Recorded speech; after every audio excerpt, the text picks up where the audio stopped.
Friends, வணக்கம். நான் உங்களை தேன்குழல் சேனலுக்கு அன்போடு வரவேற்கிறேன். இன்றைக்கி நாம் என்ன டாபிக் எடுத்திருக்கோம்னா பிரண்டைங்க. இந்தியாவிலேயோ இலங்கையில் தாங்க இது அதிக அளவில் காணப்படுது. ஆனால் இந்தியாவில் ஒரு வகையான பிரண்டை தாங்க அதிகமாக இருக்குது.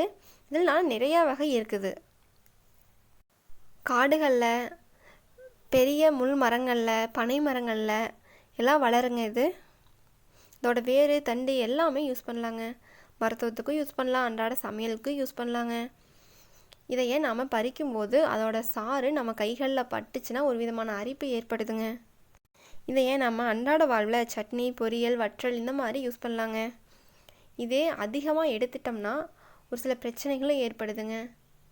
வயிற்றுப்போக்கு, உலர்ந்த வாய், தலைவலி, உடல் சூடு, தூக்கமின்மை இந்த மாதிரி பிரச்சனைகள் அதிகமாக எடுத்துட்டா தாங்க வருது. இதனால் நன்மையும் இருக்குதுங்க. செரிமான பிரச்சனையிலேருந்து விடுபடலாங்க. ஞாபக சக்தி அதிகமாகுங்களாமா. அதனால் நீங்கள் குழந்தைங்களுக்கு வாரத்துக்கு 2 முறை குறைந்த அளவில் கொடுங்க. எலும்புகள் ஊக்கமாகுதுங்களாமா. ஈறுகளில் ஏற்படக்கூடிய இரத்த கசிவு சரியாகுங்க. நாளைக்கு நாம் இன்னொரு டாப்பிக்கில் பார்க்கலாங்க.